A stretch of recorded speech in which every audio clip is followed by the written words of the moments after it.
사실 이 뒤에도 제가 이제 자료들이 좀 있는데, 좀 준비해 놓은 게 있습니다. 여기 보면 제가 하고 있는 프로젝트들이 여러 가지가 있거든요. 제가 NJ 채널 프로젝트라고 해가지고, 여러분들 좀 개념 같은 것도 좀 잡아줄 수 있게끔 이런 자료들이 지금 뒤에 있어요. 그리고 제가 뭐 디지털 피처스라든지, 뭐 MIT 하버드에서 제가 특강을 한 게 몇 개가 있거든요. 워크숍을 했던 게. 이런 강의 자료들도 제 강의 자료는 거의 다 온라인 다 올라가 있거든요. 코드도 다 올라가 있거든요. 여러분들이 조금만 관심 있으면 다 가서 공부할 수 있고요. 그리고 지금 여기 이 슬라이더 보시게 되면은 워크숍 렉처 시리즈 해가지고 이제 이런 개념들이 있다라는 거를 좀, 그러니까 이게 제가 또 참 느낀 게 뭐냐면은 개념 잡기가 너무 어려워요. 그래서 막 설명을 좀, 그거 하면 이거, 다른 거 이해하고, 다른 거 이해하고 이러거든요. 그래서, 이게 그 기초가 되게 중요하다는 거를 되게 많이 느끼거든요. 그래서 그런 기초에 대한 부분들 저도 어떻게 보면 프론티어로서 굉장히 괴리감도 되게 많고 뭔가 잘못된 부분을 스스로도 안고 있고 해서 계속 좀 성장하려고 노력을 많이 하는데 그래서 그런 과정에서 제가 이렇게 최대한 기록하는 걸 좋아해가지고 여러 가지를 만들어 놨습니다. 그래서 어떤 관점을 갖고 이거를 공부하면 좋을까, 접하면 좋을까.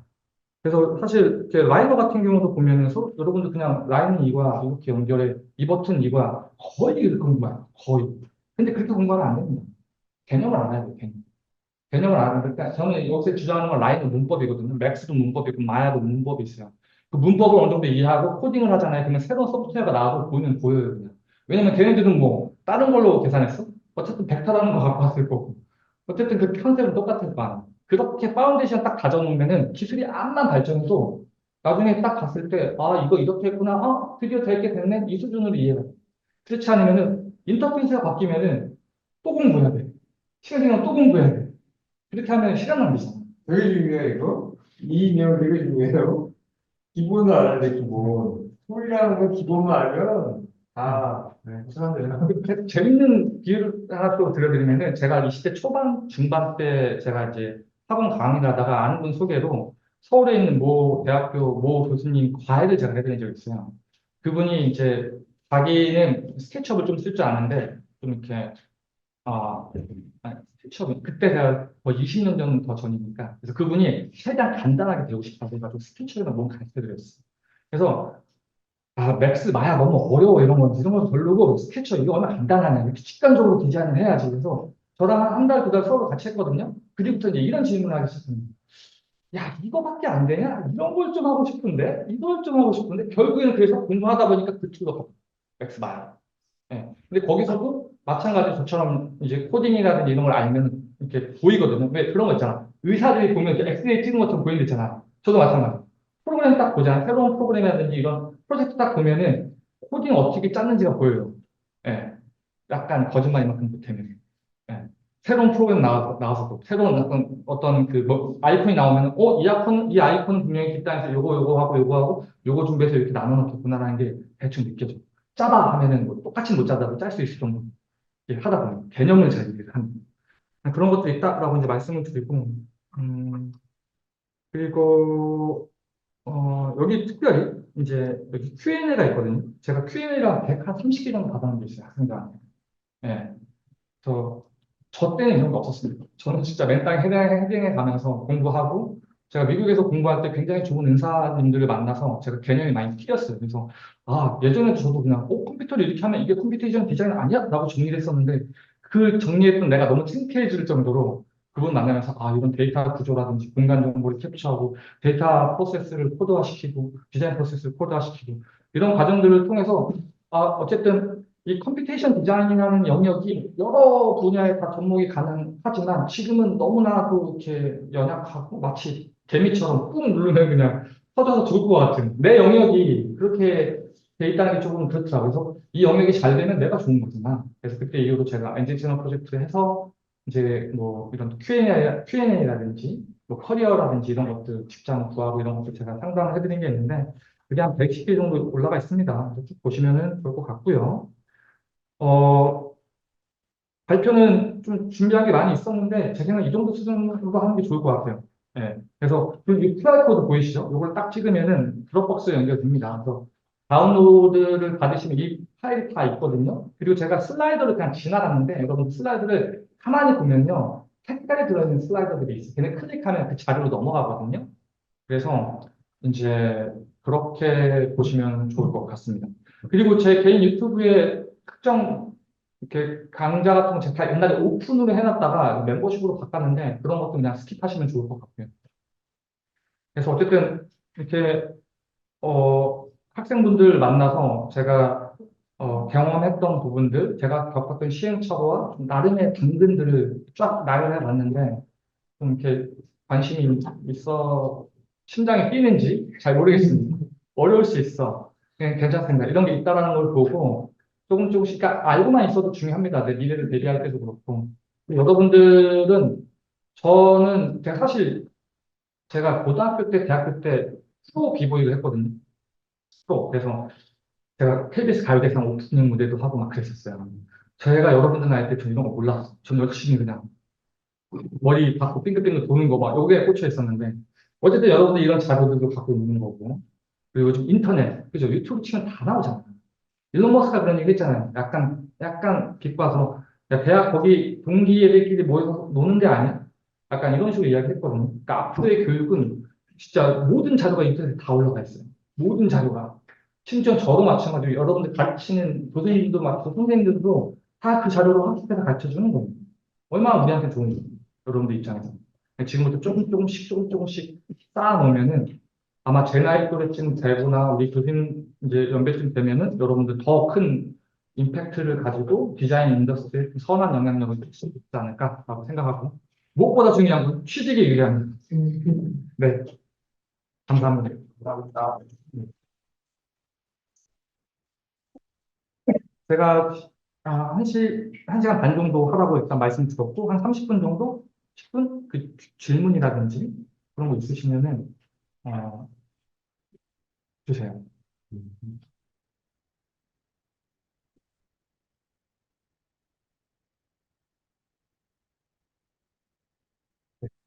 그 공공지능이 이제 계속 연결돼서 그럼에도 저희가 하고 있는 일들 중에서 대체를 못하는 부분들 이런 부분에 대한 얘기 중에 창의적인 것들에 대해서 좀 얘기가 있다고 같은데요. 내가 아까 말씀해 주신 것 중에 그 디자인의 에러라는 부분들을 좀 찾아내고 유연성들을 발견하는 부분들이 어떻게 보면 그 창의적인 부분도 대체할 수 있을까 싶은 정도 또 한편으로는 그 에러라는 것을 찾게 되는 것 자체를 하나로 꼭 코딩하게 된다면 그것도 결국에 에러가 아닌 하나의 정형적인 틀이 될까 싶은데 맞아. 그 AI가 혹시 코딩과 그런 창의성에 대해서 그 혹시 정말 미래에 되게 대체가 가능할 것인지 혹시 어떻게 생각하시는지. 네, 그런 비슷한 부류의 질문을 받으면 저는 항상 먼저 대답을 드리는 게, 반드시 그런 날은 반드시 옵니다. 네. 그리고 그렇게 될 거예요. 네. 그렇기 때문에 우리는 이제 그런 시대가 왔을 때 과연 내가 뭘 할 수 있을지를 보는 게 중요한 것 같고, 저는 약간 이렇게 생각해요. 제가 어디서 어떻게 들었는데, 추천 정확히 기억이 안 나는데, 굉장히 같은 마음입니다. 그러니까 앞으로의 시대는, 어, 그러니까 인공지능을 다룰 수 있는 사람이 인공지능을 다룰 수 없는 사람을 배치하는 시대거든요. 그리고 여러분들이 사실 그런 게 있어. 근데 제가 이 슬라이더 다른 슬라이더에 있는 것 같은데, 음, 거기에 이제 다른 슬라이드에 있는데, 그게 뭐냐면은 그러니까 1900년도 사람들이 2000년도를 생각을 하면서 그린 그림이 있어요. 찾아보면 나올 거야.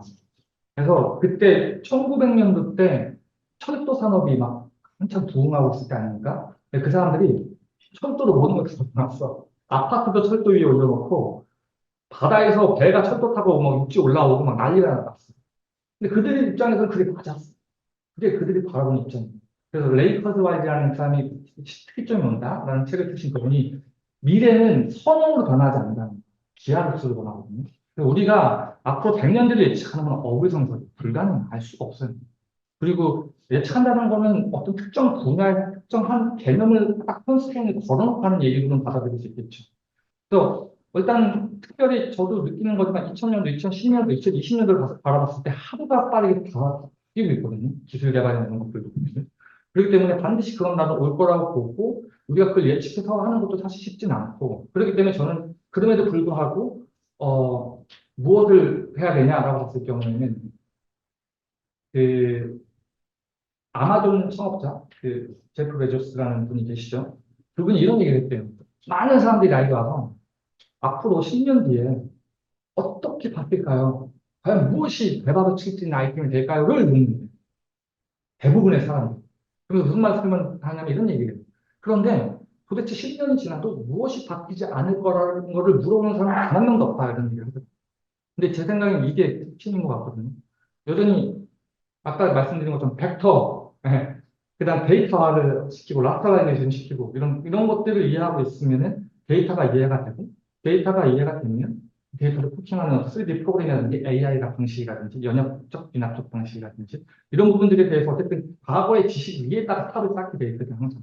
그래서 미래가 좀 불안하다 하면 너무 길게 보지 말고 한 지금 산업이 어느 방향으로 가보는지를 보고 왜 그런 얘기 있잖아. 공을 따라가지 말고 재미 갈 방향에 의해서 딱 여러분도 5년 뒤, 10년 뒤 이제 사회 오지 않습니까? 그죠? 물론 더 빨리 오시면 오실 수도 있겠지만 그때쯤 되면 이제 산업의 허리가 될 거란 말이에요. 이제 신입을 넘어서서 그죠? 그때 과연 내가 어떻게 어떤 기술을 어떻게 준비할 수 있을까를 타겟팅을 하고 하는 게 좋을 것 같고 그리고 인공지능에 대해서 너무 두려워하지 마. 제 생각에 너무 두려워할 필요 없을 것 같고 저는 이렇게 생각합니다. 뭐 어쨌든 기술이 발달해도 여전히 올림픽은 존재하거든요. 왜 달리기를 굳이 탑하고 가면 더 빠를 거고. 그리고 이세돌은 이런 얘기 했대요. 이세돌 바둑을 그만둔 이유가 뭐냐면 인공지능이 인간을 이겨서가 아니라 앞으로 인공지능한테 바둑을 배워야 되는 것 때문이라 하더라고요. 근데 뭐 그게 이제 그분은 싫을 수도 있는데 어쨌든 전 이제 제 전문가 입장에서 디자인 쪽 입장에서는 어떤 것은 다 도구라는 거고 우리가 이 도구를 가지고 창의적인 활동을 하고 뭔가를 만들어내는 게 그 본질은 변하지 않을 거라 생각합니다. 그래서 데이터가 제일 중요하고 그렇다고 해서 조금씩 준비를 해라. 그리고 뭔가를 준비할 때도 그냥 준비하지 마시고 내가 지금 제일 잘하고 있는 거 있죠. 그걸 좀 더 잘할 수 있는 방향으로 하는 거. 저도 사실 디자이너로 코딩 공부하는데 너무 힘들었거든요. 너무 힘들었어요. 근데 저는 힘들 때마다 어떻게 했냐면은 내가 하고 있는 디자인을 좀 더 재밌게 해서 증강할 수 있는 쪽으로 코딩 공부하니까 코딩이 재밌더라고요. 와, 이것도 돼? 저것도 돼? 그러니까 같은 일년을 쏟아도 막 진짜 고에 가시밭길을 걷는 것처럼 억지로 수업에 끌려가서 하는 것보다도 내가 잘할 수 있는 거, 어차피 여러분들 다 디자인 하잖아. 제가 비디오도 많이 만들어 놨거든요. 그래서 라이노나 스케치업이나 뭐 마야나 맥스가 보면은 이제 스크립팅 환경이 있어요. 그 파이썬이라든지 이런 걸 스크립팅 할 수 있단 말이야. 여러분들 컴퓨터 공학한 친구들이 그걸 공부하는 것보다 여러분들이 그걸 공부하는 게 더 빨라요. 왠지 아세요? 문법만 알면 여러분들이 이미 그 문법을 알고 있잖아. 그러니까 코딩 문법만 알면 디자인 문법을 알고 있잖아. 예를 들면 내가 박스를 하나 만들려고 어떻게 만들겠어요? 박스를 만들어도 되고. 그리고 박스는 몇 개의 파라미터가 있을 거고, 중심점이 있을 거고, 위스랑 하이트 있을 거고, 렌스도 있을 거고, 그렇잖아요. 예? 아니면 렉탱글 그린다면 익스트루전 할 수 있잖아요. 이거 다 알잖아요, 여러분. 이거를 그냥 커버시키는 거부터 여러분 재밌거든, 해보다 보면. 뭐 이것도 돼? 저것도 돼? 그것도 어렵다면 그라스호퍼라든지 비주얼 스크립팅을 통해 가지고 공부하는 것도 중요하다. 근데 너무 그 공부하는 거, 만드는 거에 포커스를 하지 말고 특정 부분에서는 흥미를 돋구기 위해서 필요합니다. 그 순간 한 번씩 딱 정지한 다음에 제가 했던 말씀을 잘 보세요. 데이터랑 프로세스랑 이런 좀 이렇게 너무 피상적인 부분들에만 머무르지 말고 그 안쪽으로 들어서 보면은 새로운 안경들이 씌워지거든요. 새로운 것들이 보이기 시작해요. 그래서 그런 단계까지 가면 이제 여러분들은 더 이상 그 도구에 대해서 지배받는 게 아니라 그 도구를 갖고 자연스럽게 진짜 예, 할 수 있는 거죠. 여러분들이 뛰기만 되잖아요. 할 수 있어. 농구도 하고 축구도 하고 탁구도 하고 배드민턴도 하고. 일단 뛰기가 나요. 그 관점으로 이제 미래를 좀 준비하면 어떨까 하습니다. 이번 툴은 다운받을 수 있는 학생들이 아까 학력으로 네, 가능한 걸로 알고 있어요. 그죠? 비바나 뭐 레이디벅스나 그 그라스호퍼 툴 있잖아요. 그리고 요즘은 그런 데피니션도 되게 많이 올라와 있잖아요. 그지? 한번 써보는 거예요. 갖고 와서 한번 걸어보고. 네. 약간 스트라스 툴도 다운 쓸 수 있어요? 그것도 있을 수 있긴 있을 거예요. 네. 밀리피드라고 좀 그건 복잡할 수 있어요. 어려울 수 있긴 한데. 음. 그리고 또 되게 단순한 것들 있죠. 되게 단순한 것들. 예를 들면은 이렇게 단순하게 막 트림을 해야 되고, 단순하게 파일 갖고 와서 막 클린업 해야 되고. 이 단순한 과정은 이게 컴퓨테이션 사고거든요. 아까 얘기했던 것처럼. 단순한 사고는 쪼개봐. 그러면, 아, 요거, 그걸 코드로 짜는 거야. 근데 막 하다가 어느 순간 안 돼. 뭐지? 왜 안 돼? 아, 이것 때문에 안 됐구나. 그럼 이 코드가 한 단계 지나가는 거죠. 이런 과정들 계속 겪다 보면은 이제 여러분들만의 코드가 되는 거고, 저도 제가 코딩을 거의 뭐 한 15년 이상을 하니까 라이브러리가 되게 많아요. 제가 만들어놓는 게. 그래서 제 입장에서는 이제 뭐 선배님들, 후배님들, 뭐 친구분들 이렇게 만나서 이렇게 듣잖아요. 그러면 약간 이렇게 저한테는 제 라이브러리를 더 강하게 만들어주는 하나의 이제 트레이닝인 거야. 딱 들어보면, 그거, 이거, 이렇게 해서 이렇게 하면 되겠다 해서 만들어줄 때도 되게 많아. 그리고 그 과정에서, 여기, 이거는 약간 오토메이션을 끝낼 게 아니라 되게 디자인적으로 접근할 수 있겠는데? 그래서 뭔가를 딱 만들어 놓고 그냥 제가 개인 작업할 때 쓸 때도 있고, 동기부여를 하고, 그런 식으로 코드를 작업을 하고, 쌓아놓고, 기존에 누가 만드는 것도 갖고 와서 하는 것도 좋고요. 계속 보세요. 흥미를 갖고, 또 해야 돼? 또 나왔어? 이러지 말고, 우와, 이것도 돼?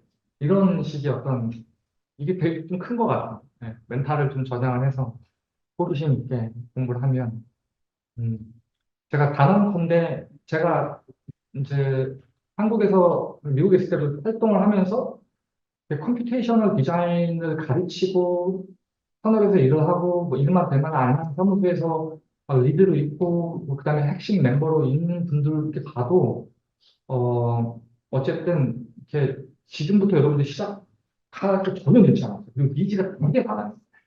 니즈가 되게 많기 때문에 디자인 공부하면서 그런 식으로 아무래도 제일 중요한 게 취직이더라고요. 그렇잖아요. 진짜 취직. 제가 좀 몰라, 저 때랑 분위기가 많이 다른 것 같은데, 하여튼 교수님 만나고 그 특강 들어가기 전에 항상 얘기하더라고요. 취직에 도움이 된다 하면 지들이 쫑긋쫑긋 할 거라고. 근데 진짜 도움 됩니다, 이거는. 네.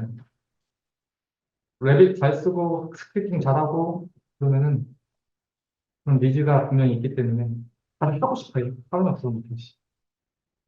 원래 만드실 때마다 인생적으로 가져가려고 노력하시는 주안점이 있는데, 뭘 만들 때? 처음. 다른 분석 맥주 같은 거 만드시죠? 그러니까 다이어그램. 그치. 근데 다이어그램 같은 거 만들 때는 제가 질문을 제대로 이해했는지 모르겠는데 기술적으로는 뭐 일단 시각화 시키면 되는 거고 그다음에 우리가 디자인을 할 때도 패널 칠 때 다 다이어그램 들어가잖아요, 그죠? 근데 그게 사실 제 입장에 보면 아까 얘기했던 것처럼 엄밀도가 되게 떨어지는 다이어그램. 그렇죠. 근데 어쨌든 우리는 패널할 때만 넣는단 말이야. 저도 그랬어요. 만들어가지고 만들고.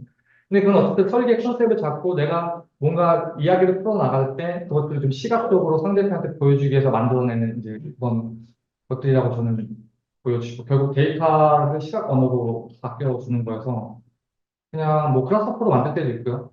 저는 그냥 제가 만드는 코드 환경에서 만들 때도 있고 음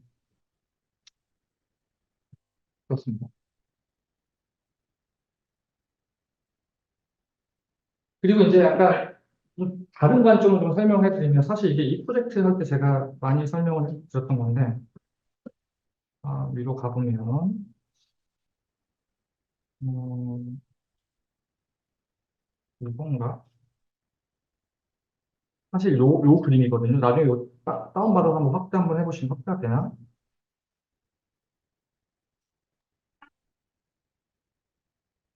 음, 이거를 좀 확대해서 볼까요, 같이? 보면은 이게 어떻게 보면은 이 프로젝트 할 때 썼던 방식이긴 한데 이 디자인 프로세스랑 굉장히 흡사하거든요.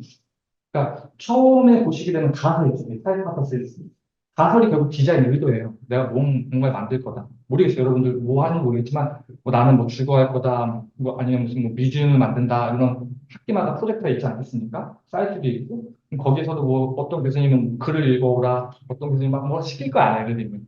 그러면서 다음 클래스 때 여러분들이 뭔가 아이디어를 갖고 왔단 말이에요. 그게 가설이 되겠죠.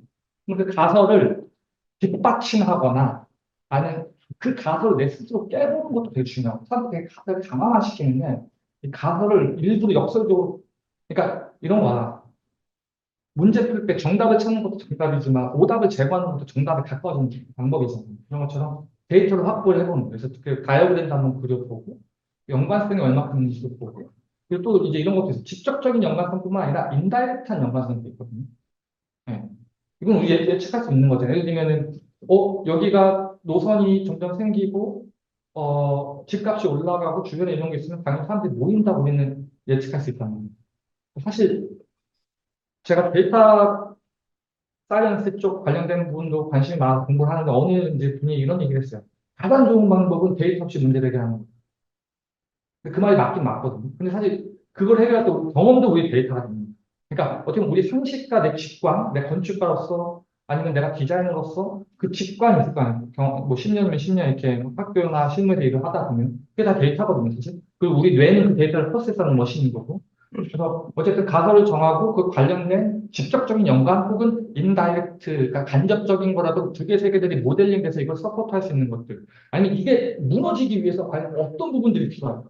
그런 데이터도 모아놓은 거고. 그래서 이것들을 다이어그램도 그려보고 시각화도 시켜보고 트렌드도 보고 하면서 이제 스스로가 이제 이것들을 아우르는 또 다른 하나의 데이터들이 나오는 거죠. 여기 보면 중간에 있는 것들. 그래서 이런 것들을 이제 최적화시켜서 뭐 학습을 하고 이런 인공지능에 관련된 부분인데 디자인 프로세스도 동일합니다. 어, 가설을 세우고 컨셉을 잡고 관련된 데이터들을 모아보고 도시 데이터도 좋고요. 지오메트리 데이터도 좋고요. 뭐, 아주 단순한 거라도 좋습니다. 여러분들이 제가 설명 시간 때문에 못 드렸는데, 그 영어로 얘기하면 퀄리피케이션, 퀀티피케이션이라는 게 있어요. 정성화, 정량화. 그러니까 제가 엊그저께도 누군가 만나서 물어봤는데, 이야기를 나눴는데 데이터에 대한 이야기를 했거든요. 앞으로는 데이터를 만들 수 있는 사람과 만들 수 없는 사람으로 나뉜다. 옛날에는 글을 알고 모르고 문맹을 결정했다면 21세기 문명은 뭐냐면 데이터 문명이 나온 것이. 데이터를 읽을 수 있는 사람들, 데이터를 가지고 활용할 수 있는 사람과 데이터를 활용하지 못하는 사람들. 그냥 우리 같은 일반 사람. 그러면 과연 그 친구가 데이터가 과연 뭔데라고 했을 때 제가 이렇게 설명했거든요. 정말 쉽게 설명해 보면은 어떤 현상들을 데이터로 보는, 데이터로 이해하고 데이터로 기록하고 이해해보는 이게 컴퓨테이션 하고도 되게 중요하거든요. 여러분이 나중에 혹시 되실지 모르겠지만 석사나 박사 이상 하시는 분들은 논문 같은 거 쓰게 될 경우에는 항상 데이터를 갖고 들어가요. 아무리 디자인이라고. 그게 결국 정량화, 정상화라는 과정을 겪는 거거든요. 그래서 지금, 지금 여기 여러분들 계신 곳도 다 데이터를 볼 수도 있겠죠. 몇 명이 여기 있냐. 원래는 몇 명인데 몇 명밖에 안 있냐. 그리고 또 쪼개면 몇 명은 지금 되게 졸리고 자고 있냐. 몇 명은 초롱초롱하게 보고 있냐. 계속 의미가 부여되는 거야, 여기 데이터. 데이터 품질이 계속 올라가고 의미를 갖고, 인사이트를 갖게 되는 거야, 데이터 자체. 어떤 스토리를 갖고 계속 이제 이렇게 해 나가는 거. 이게 어떻게 보면 디자인 프로세스가 안 됐으니까 여러분들 똑같잖아요. 그렇지? 그래서 이제 이거를 좀 더 이렇게 수치화시켜 나가는 습관, 시각, 버릇, 약간 흔히 좀 너디한 거였죠. 안경 두꺼운 거 쓰고 이렇게 앉아가지고서 네, 되게 심각하게 바라보는 그런 일본이 아니라 미국 드라마 같은 거 보면 나오잖아. 너디라고 해가지고 그런 사람들 행동을 한번 카피를 해보는 거야. 아, 저 사람 저렇게 이거 사물을 바라보고 그것도 다 정량화, 정상화적인 factor스. 그렇습니다.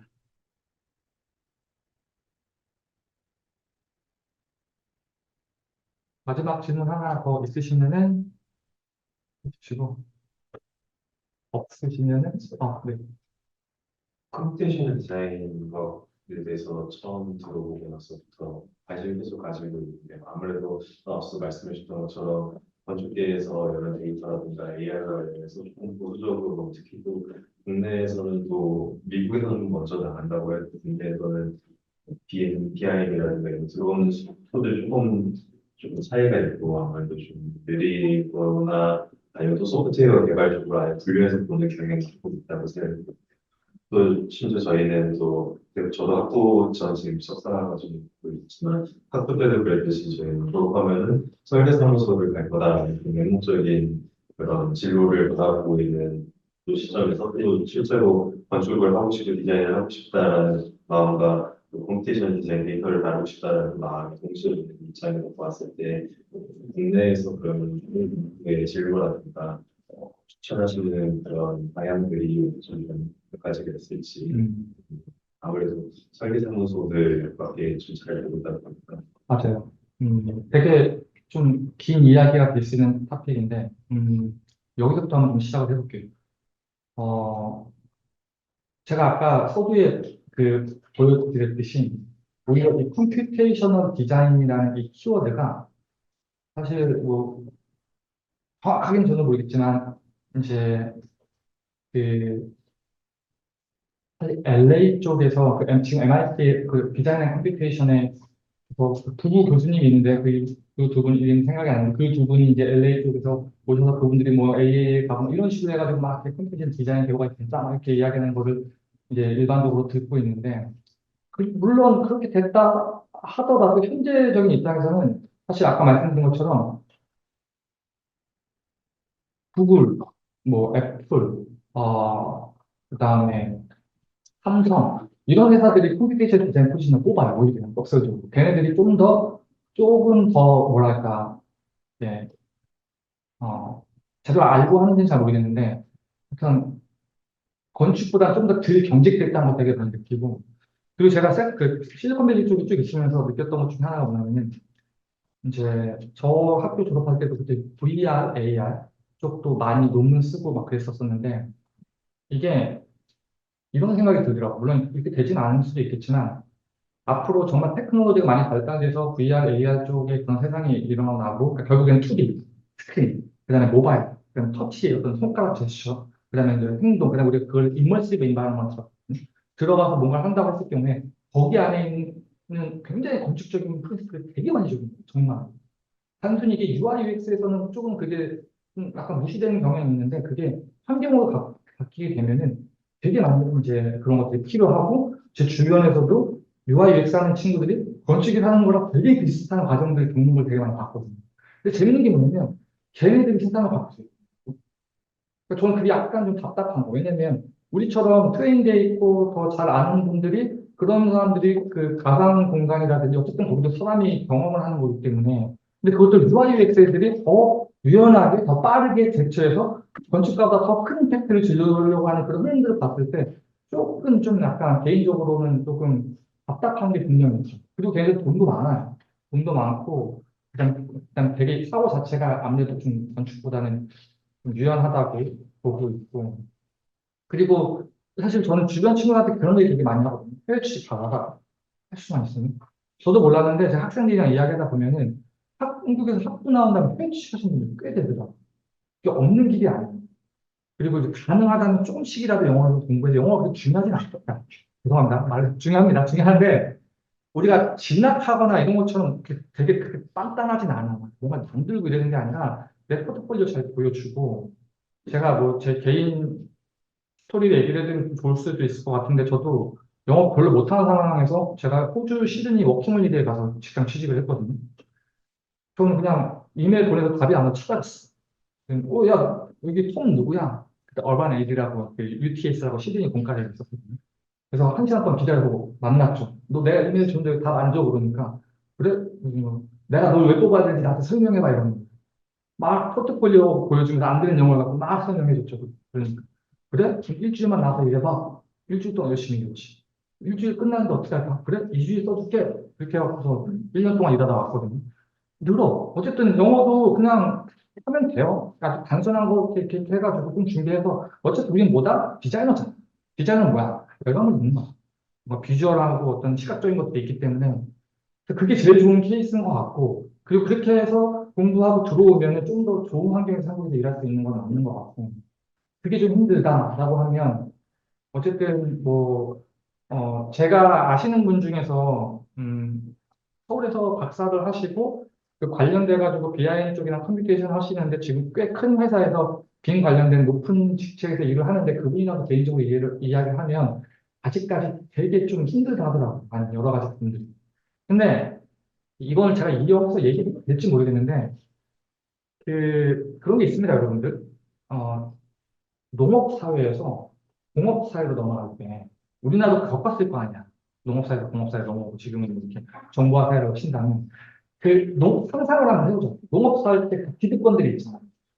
그 기득권이라고 하면은, 이제, 예를 들면 뭐, 신문사도 갖고 있고, 막 모든 것들을 다 컨트롤할 수 있는 그 자리에 있는 그 사람들이, 공업이라는 패러다임이 왔을 때 우리 상식으로 일하는 거 그래 새로운 패러다임이 왔네 그러면은 공업하는 사람 갖다 써야겠다 이렇게 할까요? 그렇게 안 돼. 어떻게 되냐면은 그래 새로운 이런 패러다임이 오는데 어떻게 할까? 농업하는 자기들 사람들 중에서 공업을 좀 아는 사람들 갖다 쓴다고. 그럼 이게 제도 될까요? 안 된다고. 트랜지션 기간에 항상 그런 게 생겨요. 왜냐면 내가도 그렇게 안 할 것 같아. 내가 농업에 잔뼈가 불고 농업으로 내가 지금까지 이렇게 해놨어. 근데 새로운 공업이라는 게 들어오면 잘 모르겠는데 뭐야 이거. 힘들다는 기사 쓰고 그러겠죠. 야 농업이 제일 중요해. 아니면 공업은 뭐 이렇게 하면 안 된다. 그런 얘기는 막 뱉겠지. 실상은 그게 아닌데. 근데 시간이 지나 보면 대체되고 이제 공업으로 하는 사람들이 다시 그 자리에 와서 그 산업들을 이렇게 하게 되면 안정기에 들면 좀 나아지는데 아직까지는 미국도 그렇지 않아. 건축회사. 이제 거기 약간 덧붙여서 제가 조언을 해드리면, 건축이라는 거가 디자인이 되고 결과물이 나와서 최종적으로 수익화가 나는 경우 결국 건축이 지어져야 되잖아요. 근데 지어졌을 때 그거를 소비하는 주체가 누구냐를 보면 이제 약간 조금 이렇게 답이 될 수도 있는데, 여기 이렇게 컨디션 디자인은 되게 분석적이고 어떻게 보면 되게 이제 되게 다양한 분야에서 작은 규모로 소비가 될 수 있는 그 단위가 작은 반면에 건축은 소비대 자체가 너무나 커요. 이게 하나의 덩어리가. 그러니까 이 컴퓨테이셔널한 디자인이 건축 쪽에서 접목이 돼서 소비할 때까지의 시간과 과정이 이게 너무 긴 거죠. 그래서 이제 우리가 그냥 조금만 상상을 해봐도 이해가 되잖아요. 약간 보다시피 뭐 부동산 아까 그 앱 하나 해가지고 딱 거기다 그 자체를 팔 수도 있고, 또 아까 뭐냐, 서드 플레이스 도시재생 같은 것도 해가지고 딱 그걸 할 수도 있고. 그러니까 그만큼 그 누군가한테 그 판매를 할 수 있는 그 단위가 작다 보니 훨씬 더 이게 더 경제성이 있다고 해야 되나? 뭐 그렇게도 생각을 할 수 있을 것 같고, 또 약간 이제 조금 아까 우리 말씀하신 것 중에서 건축이 이런 거를 접근했을 때 되게 장점이 있다고 보는데, 이제 추천을 하잖아요. 그러니까 이 세상을 우리가 해석하는데 크게 보면 이게 두 가지가 있어요. 이미지로 세상을 파악하는 사람하고 텍스트로 파악하는 사람도 있어요. 뭐 대표적인 경우에 북쪽에 사람들은 다 이제 텍스트로 세상을 파는 거에 대해 이해를 하죠. 글을 쓰고 뭐 하고 기자들이 있죠. 근데 이미지로 하는 사람들도 많은 부류가 있죠. 근데 공간으로 세상을 이해하는 사람은 되게 드물어요. 그 중에 하나가 건축이라니까. 그렇기 때문에 건축 출신들이 만약에 이런 아까 코딩을 해가지고 우리가 접목을 하면 다른 분야에서 코딩을 하는 것보다 훨씬 더 큰 강점이 있다라고 이제 주장을 하는 거니까. 근데 이제 본인이 판단을 해야지. 이거를 코딩을 배워서 홈페이지 디자인을 했을 때 이거를 건축에 국한할 것이냐, 더 확장시켜서 이게 다양하게 할 것이냐라는 문제는 이제 여러분 스스로 하면 되지 않을까 싶어요. 좀 더 간단하게 말씀드리면은 약간